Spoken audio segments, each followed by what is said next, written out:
foi uma experiência altamente enriquecedora. Portanto, foi uma situação muito difícil a nível profissional. Víamos depois as vendas, obviamente, a sofrerem com isso. Mas foi uma experiência altamente enriquecedora ao mesmo tempo. O que é que aprendeu com isso? Qual é a principal lição que retirou dessa experiência? Atacar primeiro? Não. A principal lição, eu acho que nós temos que vender a autenticidade. Este é o Querido Líder, o podcast da Rádio Observador dedicado à liderança. Eu sou o Ricardo Conceição e comigo estão os especialistas em liderança Milton Sousa e o Jorge Medeiros. Hoje recebemos o co-CEO da José Maria da Fonseca, António Maria Soares Franco, 7ª geração de uma família que há quase 200 anos faz vinho em Azeitão. É ele quem lidera a área comercial e a internacionalização de um portfólio com mais de 60 marcas. Está presente em 70 países, numa casa que exporta cerca de metade da produção.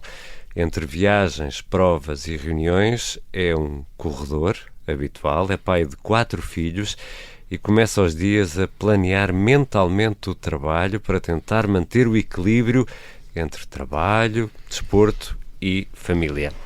Como será gerir um negócio 100% familiar com a pressão de carregar 200 anos de história? É uma das perguntas que temos para este Querido Líder. Bem-vindo, António. Muito obrigado Querido pelo Líder. convite. Quando pensa no miúdo que cresceu neste ambiente de família, entre vinha, adega, tudo isso, teve alguma hipótese de ser outra coisa ou de trabalhar fora da empresa? Tive, quer dizer, nenhum de nós é obrigado a vir trabalhar para a José Maria da Fonseca, se bem que eu, desde que me lembro de ser alguém e de perceber qual era o meu sonho de vida, passando aquela primeira fase quando nós somos miúdos e que achamos que vamos ser o número 10 do Benfica e vamos ser jogadores de futebol ou um corredor de Fórmula 1 ou o que quer que seja, passando essa primeira fase e começamos a perceber realmente o que é que nós queremos ser e qual é o nosso sonho de vida, eu me lembro de que o meu sonho era vir para a José Maria da Fonseca, porque nós vivíamos ali, víamos a família toda junta ali em Azeitão, na quinta dos nossos avós. A José Maria da Fonseca é uma empresa muito importante em Azeitão e, portanto, nós damos emprego a muita gente ali em Azeitão. E lembro-me perfeitamente de ver e de sentir o carinho que as pessoas tinham pelo meu avô, pelo meu pai, pelo meu tio, o impacto que nós tínhamos na comunidade, na sociedade, e, portanto, desde sempre eu me senti muito atraído para vir trabalhar para a empresa de família, poder contribuir, poder acrescentar valor. Agora, se me pergunta se nós todos temos espaço na empresa, não temos, porque nós, na nossa geração, já somos 8, na geração a seguir eles vão ser mais de 20, e, portanto, tem que haver regras muito claras para quem é que pode trabalhar na empresa e quem é que tem que fazer um caminho. E como é que esse processo decorre? Por exemplo, é co-CEO com o seu primo Francisco. Como é que se mantém a empresa a funcionar e a decisão de quem é melhor para ocupar certos cargos e não se estraga o jantar de Natal? E a família unida, claro. E não se estraga os jantares de Natal? Olha, nós, no nosso caso, nós temos a vantagem de termos crescido juntos na mesma quinta, termos brincado juntos e, portanto, haver esta relação pessoal forte desde que somos miúdos, ajuda bastante. Nós tem que se ter bastante respeito quando temos esta co-liderança. Tem que haver um grande respeito entre as pessoas que estão na liderança e respeitar a opinião do outro, não entrar demasiado nos terrenos da outra pessoa, dar espaço também a ver essa decisão da outra pessoa. Ao mesmo tempo, não ser só o bonzinho, não é? Portanto, cada um de nós tem que ter exigência em relação ao outro, não podemos ser só a dar palmadinhas nas costas e, portanto, este equilíbrio entre este respeito e a exigência é muito importante. Se calhar até é capaz de ser mais fácil de fazer quando as pessoas têm esta relação incondicional de afeto, se calhar é quando somos mais duros e mais exigentes, porque não estamos com tanto receio de ferir a relação, digo eu. É como com os nossos filhos, somos muito mais duros se calhar com os colegas no trabalho, não é? Sim. E nem tanto esse amor é incondicional, não é? Sim, mas temos de ter cuidado para não ultrapassar a barreira do respeito e de... Claro. Claro. E como é que vocês fazem um com o outro? Já se conhecem há tanto tempo, imagino que não seja preciso dizer muito para sentirem quando um ou outro está a aproximar aquela linha, não é? Mas do ponto de vista de desempate, quando vocês têm opiniões diferentes, quem desempata ou não desempata é: desta vez escolho eu, da próxima vez és tu. Nós temos a vantagem de, na nossa geração, nós os dois temos uma formação de gestão e, portanto, olhamos muitas vezes para os problemas como uma perspectiva de gestão. Na geração anterior à nossa, o meu pai era de formação de gestão e o meu tio de enologia, e portanto daí era um gestor racional com um enólogo emocional e artista, e era muito mais difícil muitas vezes chegarem a um consenso. Nós na nossa geração existe esse consenso é muito mais natural.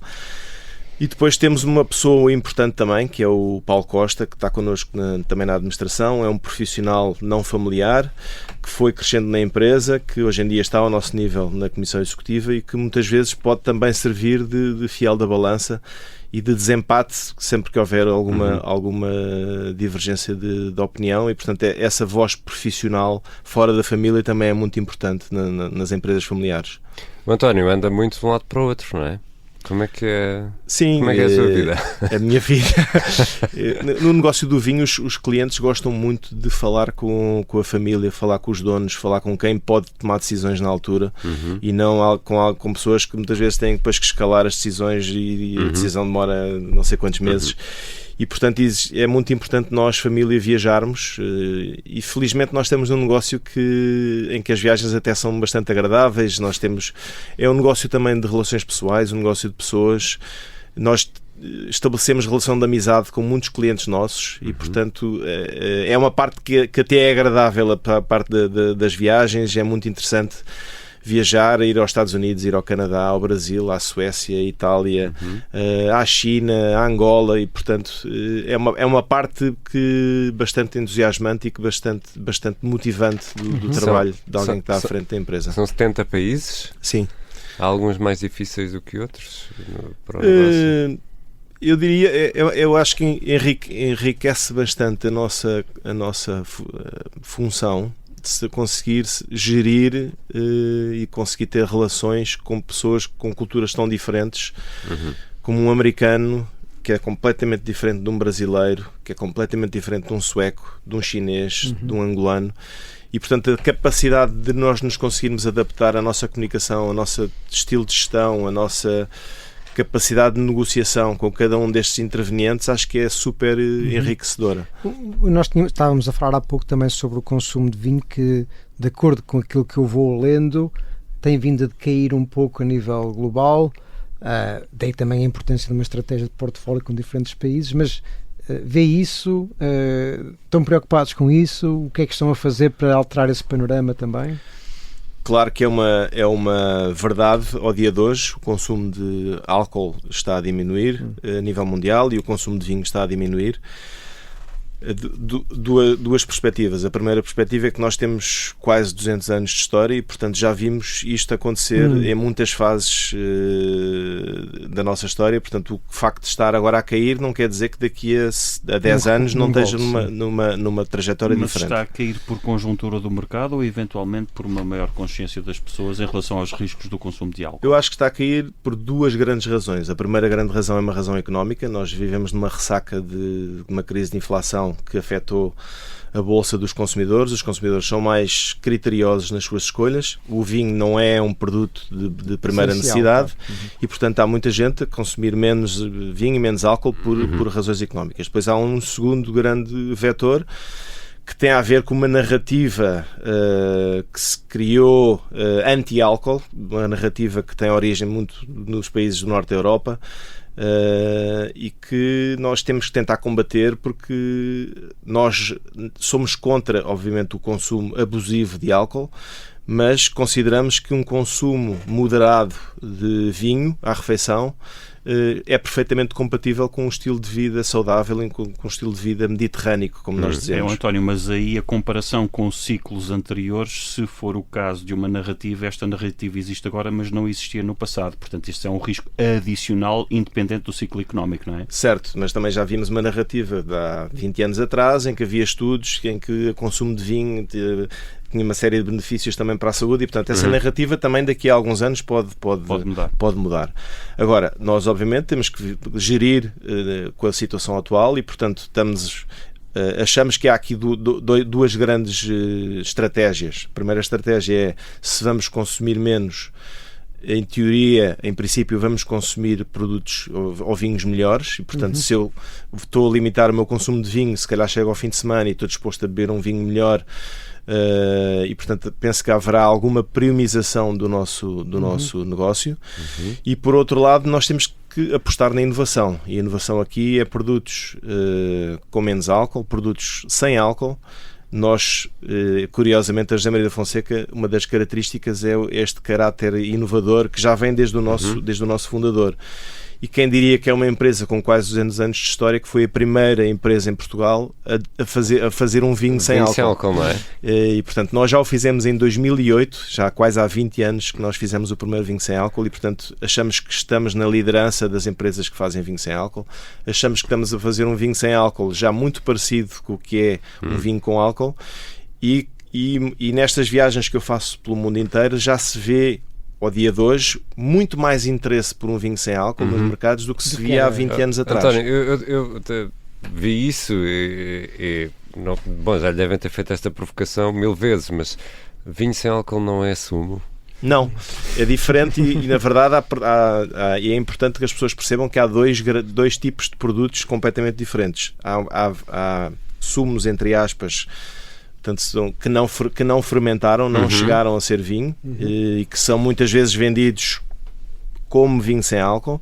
E depois há vinhos sem álcool. Um vinho sem álcool é um produto que foi vinho, que fermentou, que gerou álcool, teve as características todas do vinho e depois há um processo de desalcoolização para o tornar um vinho sem álcool. Portanto, são duas coisas diferentes. Na minha opinião, um vinho sem álcool é um produto com características muito mais próximas daquilo que é um vinho normal que nós conhecemos. Mas é claramente um mercado que está a crescer. Ainda agora cheguei do Brasil a semana passada e o Brasil é um mercado que tem uma enorme apetência por vinho sem álcool. Sabemos que o Brasil tem toda esta tendência da saúde e do fitness. Claro. E foi muito surpreendente ver a apetência que os nossos clientes estavam a ter por esta inovação. António, até porque voltando um pouco atrás, hoje é muito fácil, mesmo nos vinhos portugueses, encontrar vinhos tintos, por exemplo, com 14, 15, 16 graus, mas há 20 anos não era, não é? Há 20 anos não era. Nós muitas vezes nós temos uma marca que é o Periquita, que já é produzida já há mais de 175 anos. E temos uma coleção antiga de periquitas, e se nós virmos os periquitas de há 20, 30, 40 anos atrás, eram vinhos extraordinários e tinham 12,5 de grau, 12, 13 no máximo, e portanto obviamente que este maior teor de álcool nos vinhos também está relacionado com as alterações climáticas e portanto os vinhos hoje em dia são mais alcoólicos do que eram há 30 anos atrás. Tem mais açúcar, a uva tem mais açúcar da uva e portanto gera mais álcool na fermentação. Sim. Isso é um pormenor interessante também, porque as alterações climáticas é um problema, é grave para todos, não é? Para a produção de vinho, então, ainda mais, mas há outros problemas relacionados com a mão de obra, com a fiscalidade, enfim. É possível, ou a empresa pensa nisto, de deslocalizar a produção? Porque imagino que não seja possível produzir periquita na Argentina ou na Califórnia, não é? Sim, quer dizer, para o mercado português, claramente, periquita é um vinho que é feito na região de Setúbal. Periquita made in California era assim. Exato. Não, já vimos vinho do Porto, não é?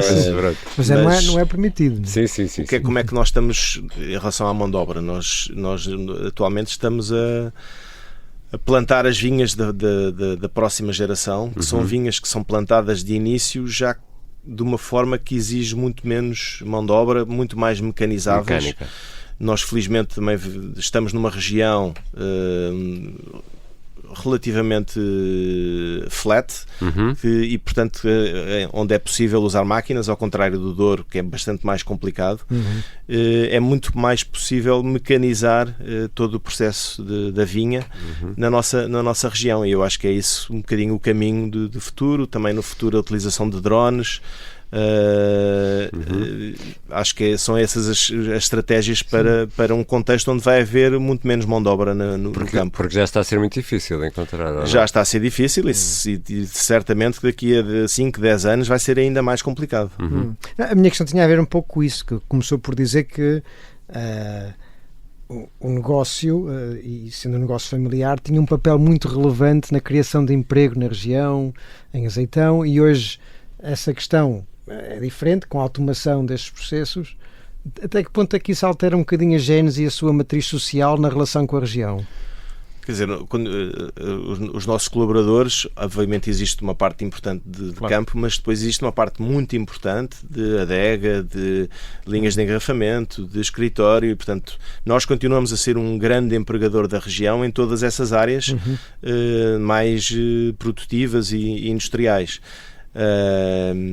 E portanto continuam a ver-se como continuamos a ver claramente como uma empresa com um enorme impacto regional. E depois não só isso, nós próprios, a família tem a obrigação moral de estar envolvida numa série de associações, organizações regionais, locais, onde nós damos o nosso tempo gratuitamente para também ajudar a desenvolver outro tipo de organizações, mais de cariz social, cariz de caridade, e portanto também dessa forma nós contribuímos para a sociedade. António, isto vocês foram bebendo no leite, não é? Eu sei que o tema é vinho, mas vocês foram bebendo isto no leite à medida que foram crescendo esta responsabilidade social. Estou a interpretar bem? Vou dar o exemplo da Misericórdia de Azeitão, que é uma organização que em todas as gerações anteriores que eu me lembro tiveram todos envolvidos na Misericórdia. O meu pai e o meu tio altamente envolvidos na Misericórdia, e agora é a altura da nossa geração também estar envolvida nessa organização, e portanto sim, nós bebemos tudo isso no leite à medida que vamos crescendo. E como é que é, qual é o peso de trabalhar numa empresa familiar com a importância regional que tem, com 200 anos de história? Isto é algo que pesa no dia-a-dia, nas decisões às vezes mais importantes que é preciso ter, do tipo, bom, isto é uma casa com 200 anos, portanto, isto retira também alguma capacidade de arriscar ou não? Eu acho que não tira de todo capacidade de arriscar, porque se nós olharmos para a nossa história, a José Maria da Fonseca sempre foi uma empresa altamente inovadora. O Periquita foi o primeiro vinho a ser engarrafado no país. O Lancers, que é outra marca muito importante nossa, foi dos primeiros rosés que existiram em Portugal. O João Pires foi um branco que revolucionou completamente o estilo dos vinhos brancos da altura. Hoje em dia, os vinhos sem álcool, e portanto a nossa história sempre foi marcada por disrupções, por inovações, e portanto essa vontade de fazer diferente, de arriscar, sempre esteve no nosso ADN. Obviamente que é uma responsabilidade enorme de estar à frente de uma empresa com quase 200 anos e o risco de falharmos e de ter consequências negativas é grande e pesa nas nossas decisões no dia-a-dia. Agora, depois também há outra parte importante, que é nós temos uma marca atrás de nós, a José Maria da Fonseca, o próprio nome da família, que é uma marca que ajuda muito no dia-a-dia, ajuda nas relações pessoais, nas relações institucionais, ajuda a abrir portas, ajuda a olharem para nós de forma diferente, e essa marca também é preciso cuidar dela, não é? O nome Soares Franco, se nós também é a nossa obrigação continuar a construir essa marca e criar valor positivo a essa marca para as gerações futuras. Portanto, é um legado positivo, é um ativo positivo que nós temos e que ajuda muito no dia-a-dia atual, mas que nós temos de ter cuidado para não danificar essa marca para o futuro. António, diga-me se eu estou a imaginar bem, porque Portugal, bom, em qualquer sítio o terreno é limitado, portanto as vossas ambições de crescimento, se as tiverem, estão mais ligadas à eficiência ou a ter maior produtividade na vinha ou por aquisição de outras vinhas para produzirem mais vinho, ou eventualmente, pergunto, ir buscar uva que não é produzida em Portugal. Portanto, não sei se... Nós neste momento estamos 100% focados no que é vinho português. Não estamos a olhar para vinhas fora de Portugal. Achamos que existe neste momento um espaço grande de crescimento de vinho português nos mercados internacionais. Aliás, se olharmos para as estatísticas, Portugal é dos países que têm tido maior resiliência a nível de exportações de vinho, enquanto vemos outros países em quedas de vendas. Portugal tem tido bastante resiliência na sua performance comercial e, portanto, achamos que ainda há muito espaço para nós apostarmos dentro do nosso país, quer tornando as nossas vinhas mais produtivas, quer fortalecendo relações, porque os nossos vinhos não são só produzidos com uvas nossas, são produzidos com uvas de parceiros nossos que nós vinificamos. Sim. Portanto, continuar com essas parcerias e, em alguns casos, em algumas marcas, nós também temos que compramos também vinho para algumas marcas e, portanto, há muito espaço para crescer dentro do vinho produzido em Portugal. Ou seja, não há o risco de haver 100% de exportação de periquita para fora e cá em Portugal ninguém consegue comprar uma garrafa. Não, para já não. Nessa marca não há esse risco. Venham mais encomendas dos clientes e certamente que o periquita não vai faltar também para Portugal. Ok, António, eu ia cozer isto com a pergunta que é: se as oportunidades de crescimento não são assim tão abundantes, do ponto de vista de liderança e de desenvolvimento das vossas pessoas, a minha pergunta é se não estarão numa velocidade de cruzeiro ou uma velocidade próxima da velocidade de cruzeiro. Portanto, o negócio corre bem, as pessoas têm o lugar e têm alguma estabilidade, mas também não têm grandes ambições, porque não podem ter grandes ambições do ponto de vista de ascensão na carreira.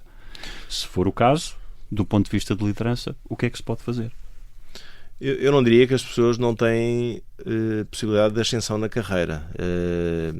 E também não fiz como afirmação. Sim, e também não diria que a perspectiva de crescimento é muito limitada.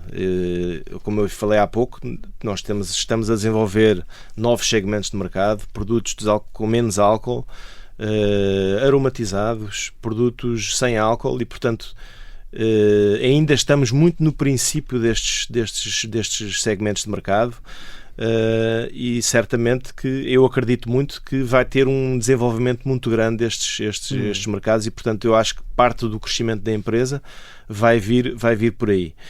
Depois, obviamente, que nós temos que criar condições dentro da empresa para que os melhores possam subir, e aconteceu já isso, que acabei de falar há bocado no exemplo do Paulo Costa, que está connosco na administração, que foi uma pessoa que entrou connosco para montar a nossa distribuidora. Nós criámos uma distribuidora no mercado nacional em 2015 e, com o fruto da boa performance que ele teve e do valor acrescentado que ele trouxe para a empresa, foi subindo dentro da empresa e hoje em dia está connosco na Comissão Executiva e, portanto, as pessoas dentro da empresa também têm que ver que existe uma consequência positiva ou muito positiva pela boa performance que essas pessoas vão tendo dentro da empresa. Eu estava aqui a pensar, até relacionado com a questão que o Jorge colocou, que é, e voltando ao ponto atrás que tinha da presença em 70 países, e falou de países tão diferentes como a Suécia, o Canadá, Portugal, obviamente, e que são mercados que, em termos da cadeia de distribuição, são totalmente diferentes, não é? Porque eu lembro perfeitamente no Canadá, para irmos comprar uma garrafa de vinho tínhamos que ir a uma loja específica com uma licença de governo, com uma autorização, e a Suécia tem um modelo parecido. Como é que vocês se organizam para dar resposta a mercados tão distintos, sendo uma empresa que tem 200 anos de história, não é um gigante global, né? E como é que se ajustam a uma diversidade tão grande de mercados? Cada mercado é um mercado diferente e, portanto, nós temos que ter o setup ou o route to market em cada mercado de forma diferente. No Canadá, temos um agente que tem que ser um agente que consiga falar com todos esses monopólios das várias províncias, que tem que ter dimensão.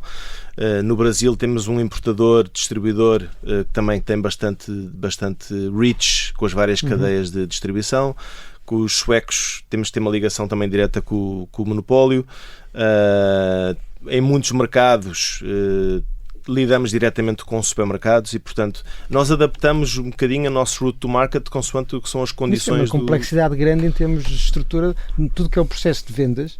é extremamente complexo e tem que ter pessoas que sabem trabalhar localmente, mas também centralmente perceber essas diferentes dinâmicas, muitas viagens. Mas também é um bocadinho é enriquecedor para alguém que vem trabalhar connosco perceber que aquilo não é um trabalho rotineiro das 9 às 5 da tarde e portanto cada mercado é diferente, cada mercado tem desafios diferentes. Eu vou crescer profissionalmente e hoje estou a trabalhar este mercado, amanhã vou trabalhar um mercado diferente e vou aprender coisas novas.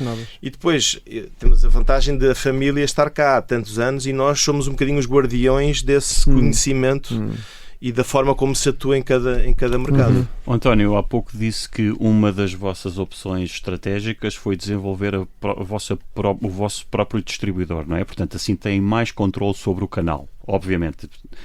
Do ponto de vista internacional, tem problema de escala, ou seja, poderia fazer sentido vários produtores nacionais agregarem-se para conseguir competir com os interesses instalados dos países que vocês querem servir? Existem alguns exemplos de empresas que se associaram comercialmente e têm distribuidores em conjunto lá fora, nomeadamente no Brasil é um exemplo. E, portanto, o controlar a distribuição é algo crítico, que pode ser feito com uma distribuidora própria ou com uma parceria muito forte com distribuidores, importadores que também tenham um interesse forte no sucesso das nossas... Esse alinhamento de incentivos é muito importante quando se está a gerir distribuidores e importadores. Pode ser feito de várias formas.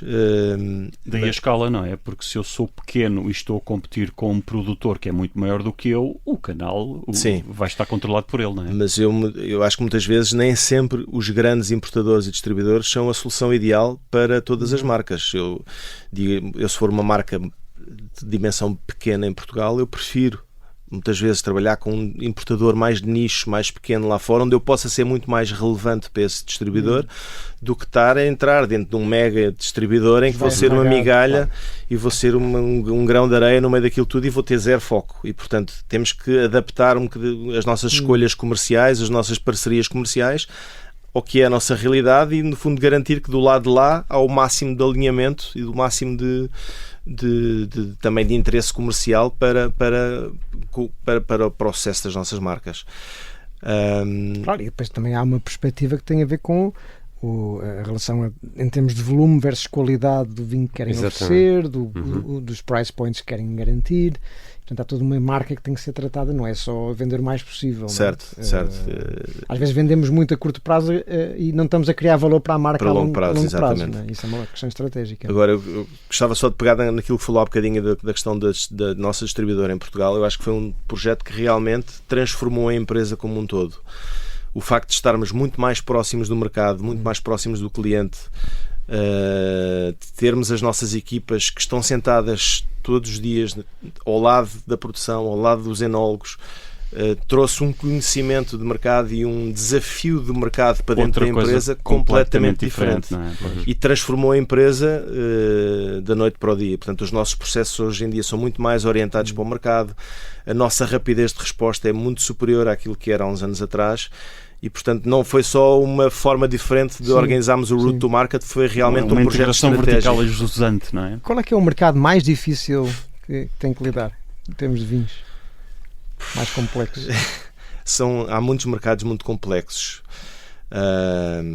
Mas vou dar o exemplo, por exemplo, da China. A China é um mercado muito complicado.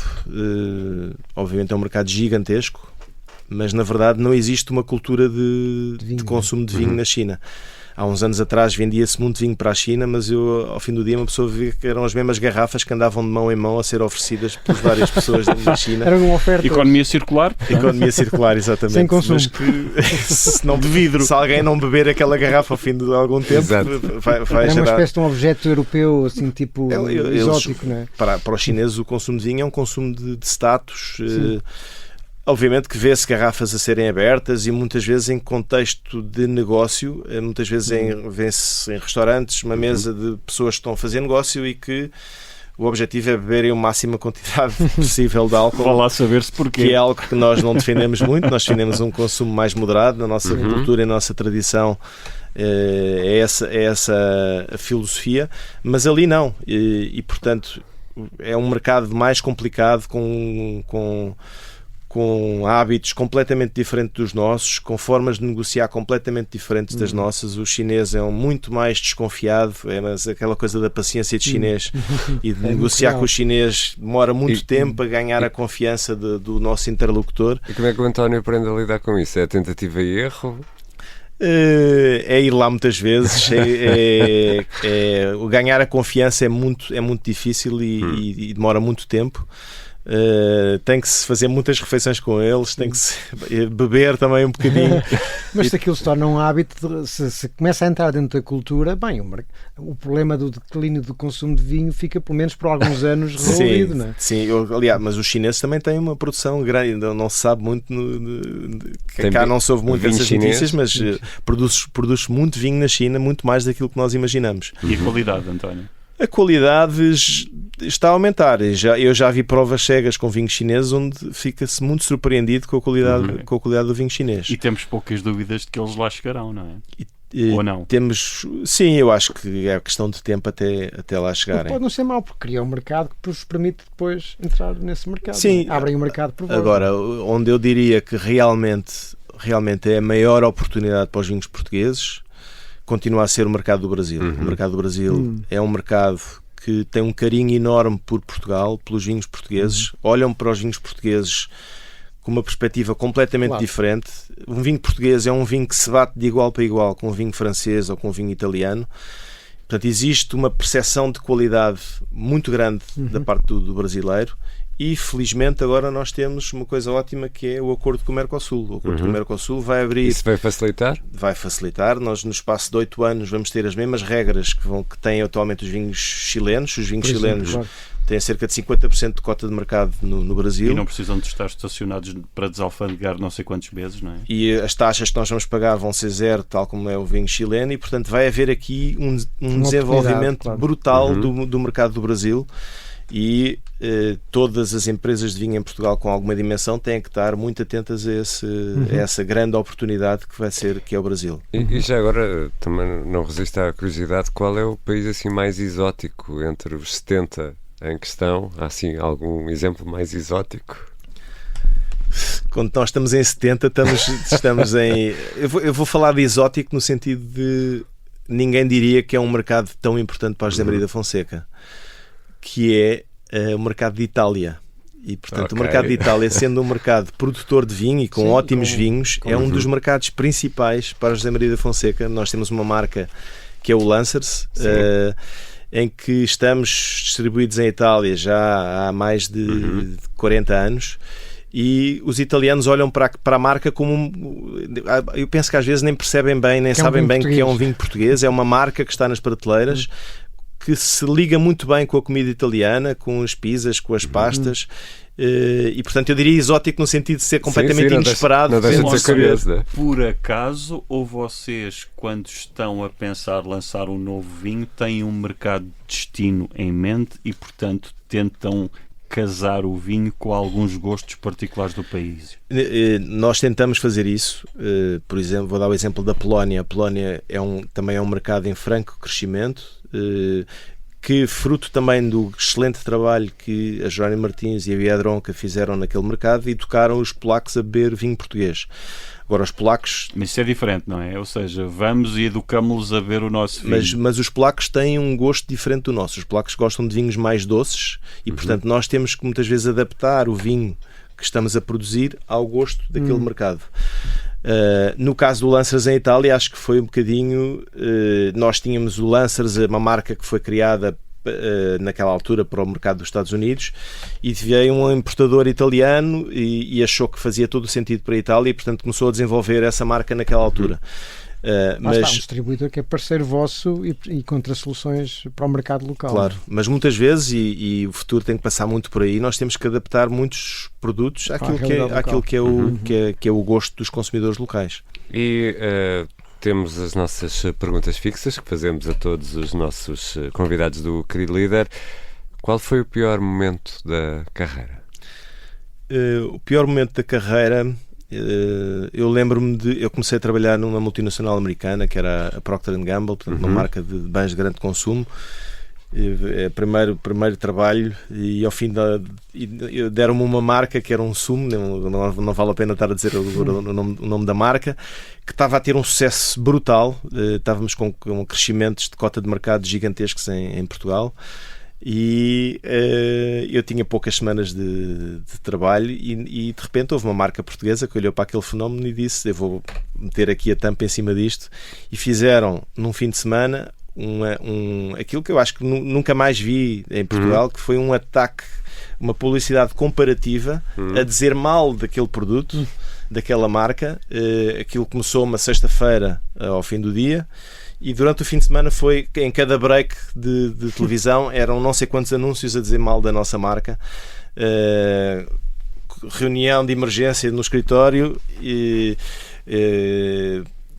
planos de crise, desde o diretor-geral da empresa, os diretores de marketing comercial. Portanto, para mim foi uma situação difícil, porque foi um ataque cerrado que nós tivemos contra a nossa marca, mas ao mesmo tempo foi uma experiência fantástica. Como é que se geria uma crise? Eu, com 2 ou 3 semanas de trabalho, tentar de alguma forma contribuir para a solução. O que é que eu posso ajudar, o que é que eu posso fazer, mas ver como é que aquelas pessoas com muito mais experiência do que eu estavam a lidar com aquela situação. Foi uma experiência altamente enriquecedora. Portanto, foi uma situação muito difícil a nível profissional.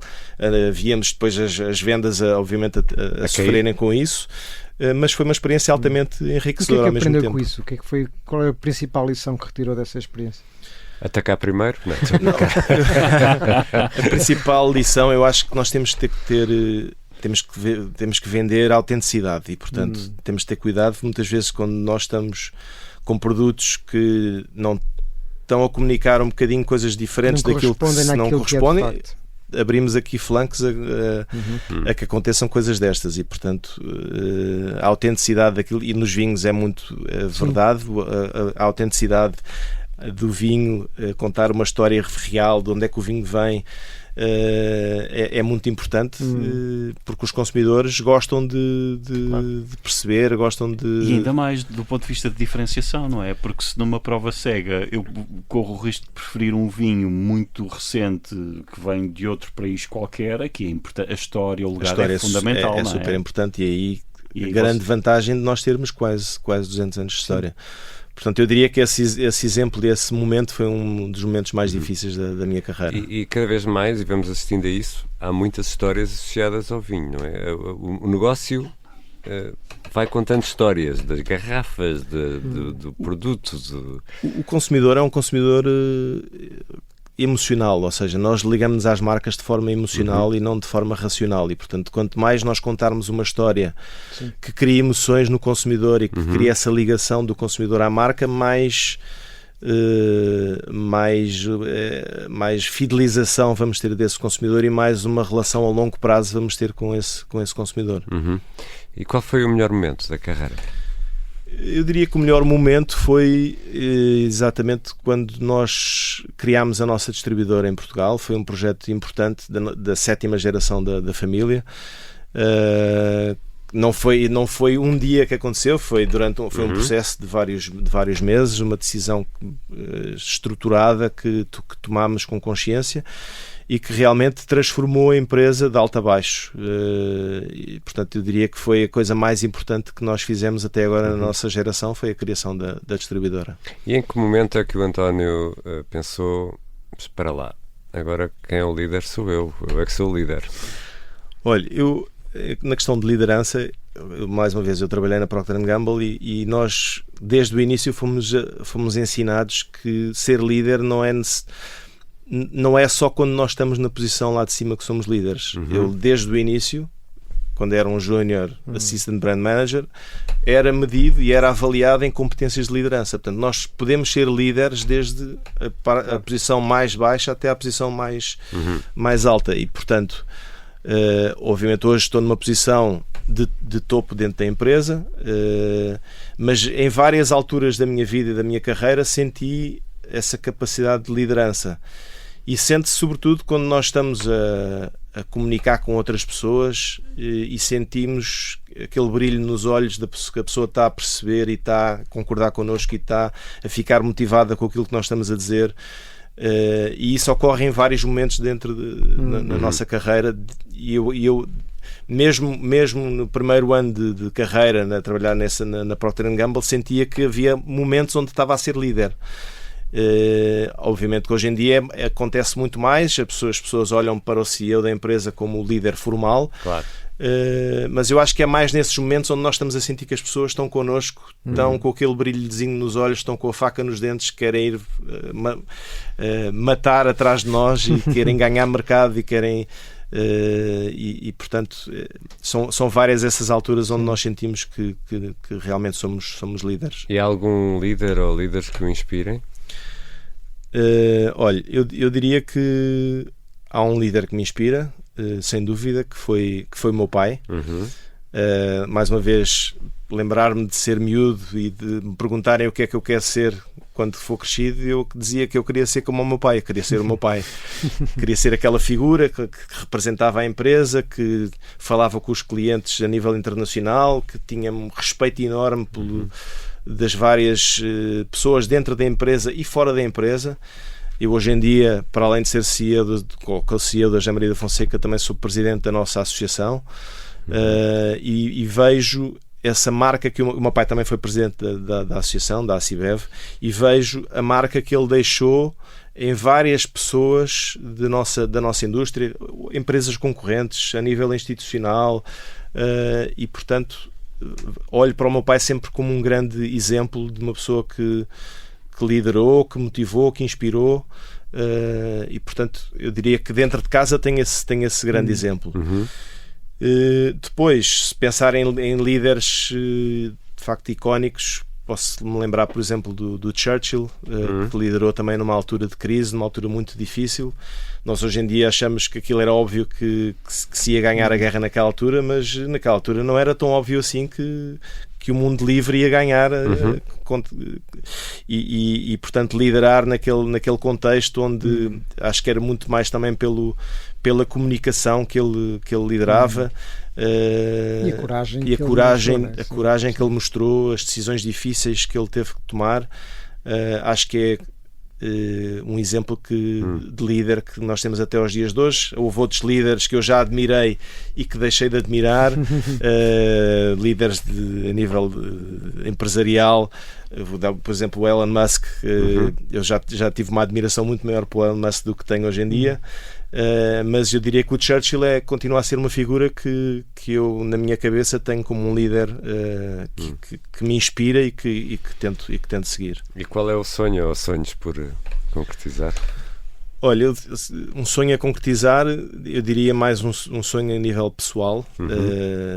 Obviamente a nível profissional eu viajo por muitos sítios, tenho esse privilégio de conhecer muitos países. Se eu olhar para o passaporte, são dezenas de países que já visitei, mas há um que eu gostava muito de visitar e gostava muito de ir lá em família, que é a Austrália. E tenho esse sonho. Nós já fazemos muitas viagens em família, muitos países, de Cabo Verde, Moçambique, África do Sul, Brasil.